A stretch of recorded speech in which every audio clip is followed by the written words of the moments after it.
Beli bakpia saat liburan ke Jogja? Cek! Oke, ini dia nih bakpia nih, harus beli. Kalau nggak beli, waduh, berabe nanti sama orang yang di rumah, ya. Tapi kalian mesti tahu nih fans, ternyata bakpia ini sudah menjadi warisan budaya tak benda. Oh wow.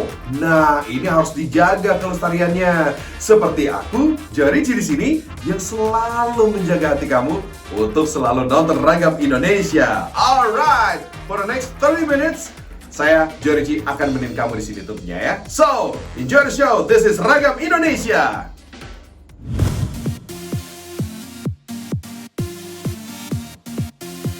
Fams, cara ngejaga eksistensi kuliner legendaris kayak bakpia ini bisa dengan meluncurkan varian barunya, biar nggak bosen dan gitu-gitu aja ya. Sekarang, variasi bakpia emang sudah banyak banget. Maklum aja sih, pecinta bakpia juga makin banyak sejagat raya Indonesia. Tapi fams, bakpia yang dibuat dalam skala besar ini dan menjadi pelopor bakpia berteknologi modern pertama loh. Bahkan cuma ada di Sleman, Yogyakarta. Bayangin aja, dalam sehari bisa ngebuat hingga 30.000 bakpia. Banyak banget. Gak heran kalau pemasarannya bisa mencapai luar Pulau Jawa. Selain itu, mesin modern ini juga bisa menjaga kehigienisan bakpia karena minimnya campur tangan pekerja fams. Uniknya lagi, bakpia ini memiliki ukuran jumbo dengan diameter 7 cm per buahnya. Teksturnya juga crispy dan isiannya yang unik, kayak bakpia pandan ini fams. Yang nggak kalah seru nih, ada juga bakpia yang rasanya nggak biasa. Bukan rasa manis, tapi didominasi asin dan gurih gitu deh. Pas banget nih, dicobain oleh kalian yang nggak doyan makan makanan terlalu manis. Fams, varian rasa bakpia yang menjadi andalan adalah rasa gula tarik. Lihat nih, bakpia yang bertabur wijen di dalamnya berisi gula karamel yang lumer. Sekali gigit, manisnya karamel pecah di mulut. Berbeda dengan bakpia kebanyakan fams, kudapan ini dibuat sangat kering. Nah, alasan itulah yang membuat bakpia ini lebih tahan lama hingga mencapai 6 bulan. Padahal bakpia biasanya cuma tahan 3 hari sampai 1 minggu aja tuh. Meski terbilang modern, keterlibatan masyarakat setempat untuk bekerja di pabrik bakpia ini juga tetap dilakukan kok. Misalnya, menimbang adonan secara manual agar ukuran bakpia bisa sama rata. Kulit bakpia yang renyah dan berlapis juga menjadi ciri khas bakpia di sini. Penyebabnya, kulit adonan bakpia ini menerapkan teknik puff pastry alias teknik lipat.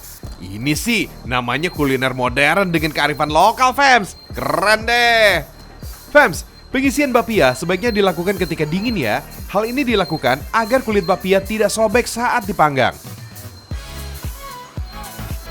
Pada 27 Oktober 2016, bakpia sudah dinobatkan menjadi warisan budaya tak benda dari Provinsi Daerah Istimewa Yogyakarta oleh Menteri Pendidikan dan Kebudayaan Republik Indonesia. Padahal saat itu, dari Bali dan Surabaya juga mendaftarkan bakpianya sebagai warisan budaya dari daerah masing-masing fams. Meski makanan khas ini digemari oleh setiap lapisan masyarakat, faktanya bakpia pernah menerima respon negatif pada awal kemunculannya. Awalnya, masyarakat menolak dan menghindari bakpia karena makanan khas satu ini dibuat dan berasal dari para pendatang Tiongkok yang tidak dikenal dan dianggap asing. Seiring berjalannya waktu, penduduk asli Yogyakarta mulai menjalin hubungan yang baik dengan para pendatang. Kemudian, terjadilah penyesuaian bakpia dengan kultur setempat. Pada akhirnya, bakpia masih lestari dan mudah didapatkan di Jogja. Fams, kuliner ini sudah ada sejak tahun 1948, tapi dulunya bakpia masih dikemas dengan besek dan belum diberi nama atau merek. Mulailah pada tahun 1980, barulah muncul kemasan bakpia dengan label atau merek masing-masing. Bakpia ini ditawarkan mulai Rp15.000 hingga Rp35.000, tergantung variannya fams. Harga ini dinilai bisa bersaing dan terjangkau, apalagi bakpia crispy ini masih menjadi salah satu inovasi bakpia terbaru.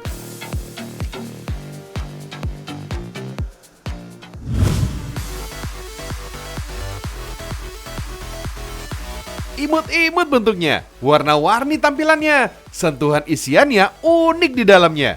Bakpia ubi madu ini juga gak kalah nikmat loh. Gak nyangka banget fams, bakpia yang populer dari Yogyakarta ternyata ada di Lumajang, Jawa Timur. Berisi ubi madu, bakpia ini juga punya pilihan aneka rasa mulai dari original, coklat, keju, dan lainnya. Fams, Pembuatan bapia ubi madu dari Lumajang prosesnya cukup panjang loh. Adonan yang dibutuhkan gak cuma satu macam. Karakteristik kulit bapia ubi madu juga berlapis. Isian rasanya berbeda dengan aneka warna yang berbeda pula, fams. Dalam dunia kuliner, warna bisa mewakilkan kualitas dan rasa makanan. Dari segi psikologis, warna berpengaruh kuat pada emosi dan nafsu makan. Sebelum sampai ke indera perasa, tubuh kita juga bergantung pada indera penglihatan. Kemudian, mengirimkan sinyal ke otak untuk mempengaruhi selera makan. Secara historis, makanan dari negeri Tiongkok ini awalnya dibawa oleh para imigran Tionghoa pada abad ke-20. Kemudian, bapia menyebar dan digemari di tanah air. Kudapan ini awalnya bukan untuk diperjualbelikan, fams. Selain tersaji sebagai kudapan keluarga, bapia juga sering hadir dalam perayaan Imlek sebagai pelengkap sajian utama kue keranjang. Melegenda di tanah Yogyakarta, bapia yang menjadi oleh-oleh khas dari sana perlahan mulai merambah ke daerah lain di Pulau Jawa.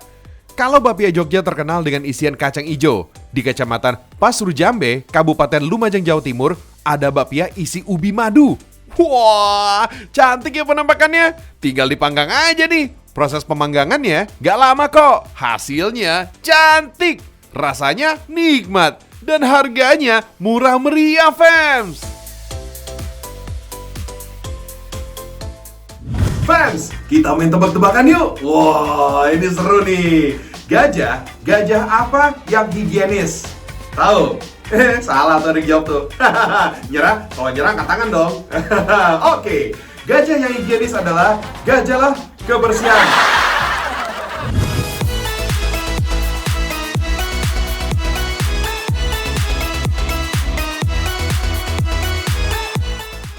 Bentuknya bulat, pipih, dan agak lonjong. Gak pernah berubah sejak dulu. Polanya yang melingkar juga menjadi ciri khasnya. Udah pada tahu kan kue dengan penampakan yang ikonik ini? Buat yang lupa atau malah gak tahu sama sekali, jajanan Tempo dulu ini punya nama kue kuping gajah. Dalam pembuatannya, adonan dibagi dua untuk ciptakan rasa yang klasik. Beri tambahan bubuk coklat pada adonan yang satunya. Tapi bisa juga disesuaikan dengan selera kalian juga sih. Waktunya menggiling. Adonan yang udah kalis harus ditipisin, fams. Proses inilah yang jadi kunci tebal tipisnya pola daun kuping gajah. Kalau adonan ori udah tipis, adonan yang coklat juga harus disesuaikan. Bebas deh, mau lebih tebal, tipis, atau sama dengan yang ori, sesuaikan dengan selera kalian. Tinggal ditumpuk dan digulung aja, fams. Polanya melingkar-lingkar, langsung terlihat tuh. Tinggal iris, sesuaikan tingkat ketebalan kue yang kalian mau. Wah, bentuknya jadi cantik dan lucu.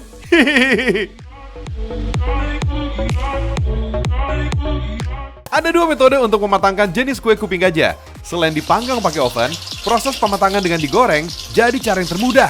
Kalau digoreng, cukup sebentar aja, langsung kebentuk tuh kuping gajahnya. Kue kuping gajah adalah cemilan kekayaan asli Nusantara dengan rasa gurih manis dan teksturnya renyah. Nama kue ini diambil karena bentuk dan ukurannya yang lebar melengkung, mirip seperti kuping gajah. Unik ya?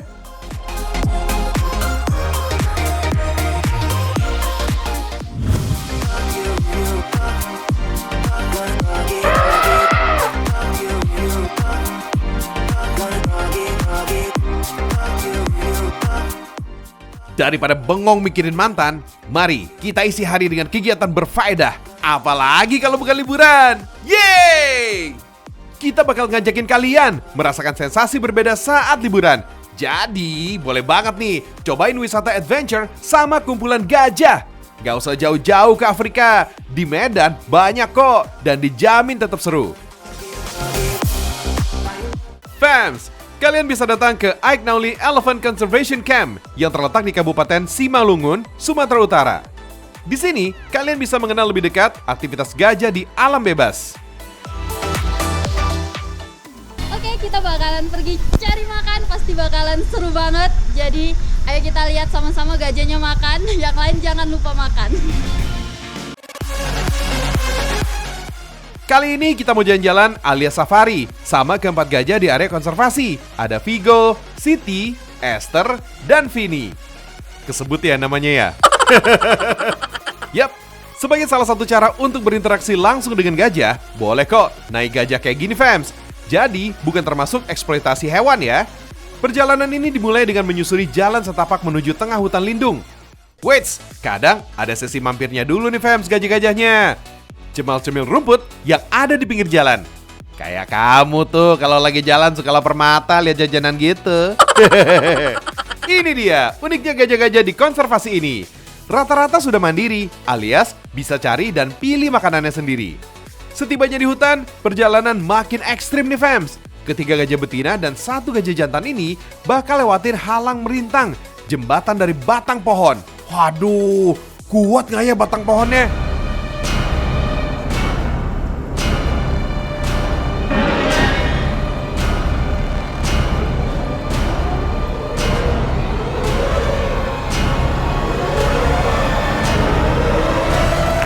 Dan karena jalannya pakai perasaan, akhirnya sukses juga nih. Si Vigo nyebrang jembatan kayunya. Hasil, ternyata gajah ini bukan berarti besar, nggak bisa jaga keseimbangan. Gajah ini jago banget. Uniknya, gajah bakal inget terus tuh dengan rute perjalanan yang biasa dilintasi. Dan juga rute jalan yang nggak aman buat dilintasi. Yap, ingatan gajah emang super kuat fams. Gajah punya bagian otak yang bernama hipokampus. Nah, bagian inilah yang memudahkan gajah mengingat dan menjadikan pengalaman penting jadi ingatan jangka panjang. Jadi, jangan bikin salah sama gajah ya. Dendamnya lama loh. Sampai juga nih di tengah hutan lindung Aeknauli. Di sini keempat gajah bisa nikmatin yang namanya all you can eat. Wah, bebas deh mau makan rumput yang mana aja. Tapi ada dua jenis rumput yang jadi favorit para gajah. Ada Otocloa nodosa dan Rhodamnia cinereal. Yap, belalai memang punya peranan penting setiap gajah. Ternyata ada satu bagian mirip jari pada ujung belalai yang memiliki fungsi sebagai hidung sekaligus mulut. Oh iya, belalai gajah ternyata bisa mengeluarkan suara loh. Khususnya saat gajah sedang mengingatkan kawannya akan ada bahaya. Biar makin seru liburan sama gajahnya, gak afdol dong kalau nggak ikut mandiin gajah. Kali ini ada wisatawan asal Jerman, Greta, yang bakal ikut basah-basahan buat mandiin gajah. I'm washing the elephants hopefully soon. Yap, tepat di sebuah sungai kawasan hutan lindung Aeknauli inilah para gajah bakal dimandiin satu-satu. Gak cuma disiram air ya fams, ada organ yang sulit disentuh belalai yang wajib dibersihin secara maksimal, kayak belakang telinga dan juga bawah perut. Memandikan gajah ini ternyata jadi momen penting bagi para mahout atau pawang gajah karena bisa menjalin hubungan emosional dengan gajah yang mereka jaga. Seru banget, gila, mandi bareng gajah kapan lagi guys? Konservasi gajah Aeknauli ini worth it banget fams buat jadi destinasi ekowisata buat kalian dan keluarga. Happy holiday! Fans, kota Surabaya ternyata masih banyak permasalahannya. Nah, salah satunya adalah macet, sampah. Waduh, tenang. Tapi ternyata bus Surabaya ini dia yang jadi penyelamatnya nih ya. Mengajak masyarakat untuk menggunakan angkutan umum dan juga bisa mengurangi sampah plastik. Wah, ini cakep banget nih. Tapi kok bisa ya? Yaudah, kita simak aja yang satu ini ya.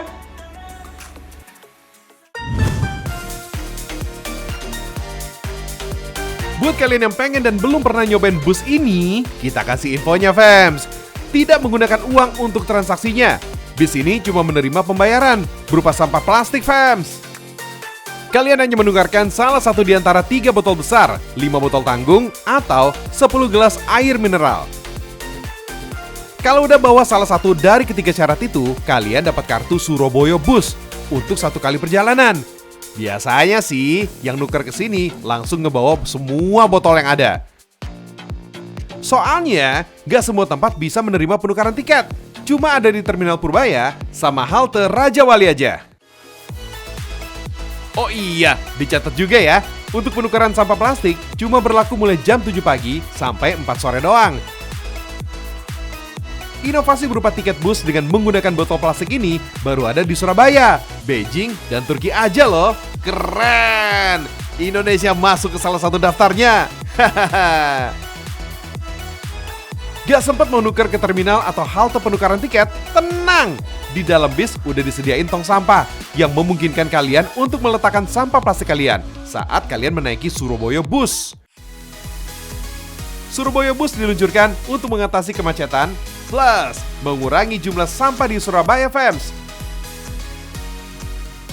Sekarang, udah ada sekitar 18 armada Surabaya Bus berwarna merah dan 2 unit bus berwarna kuning. Bedanya, bus berwarna merah bisa menampung hingga 60 penumpang Fams. Ada 40 kursi dan 20 penggangan untuk penumpang yang berdiri. Fams, kedua jenis bis tadi masing-masing udah dilengkapi sama AC, CCTV, P3K, dan fasilitas modern lainnya. Untuk pintu busnya juga udah dilengkapi sensor. Jadi kalau ada penumpang yang menghalangi, pintunya nggak akan tertutup dan bus nggak akan jalan. Udah kayak naik bis VIP beneran deh. Lihat aja, kacanya lebar banget. Jadi memungkinkan kalian untuk menikmati pemandangan kota. Fams, ada 2 rute yang dilalui bis ini, yaitu Utara Selatan PP dan Rute Barat Timur PP. Kalau rute utara ke selatan dimulai dari halte Purabaya menuju halte Rajawali dan berlaku sebaliknya. Kalau rute Surabaya Barat Timur, start mulai Jalan Maijen Yonosuwoyo menuju ke Bundaran ITS dan berlaku sebaliknya.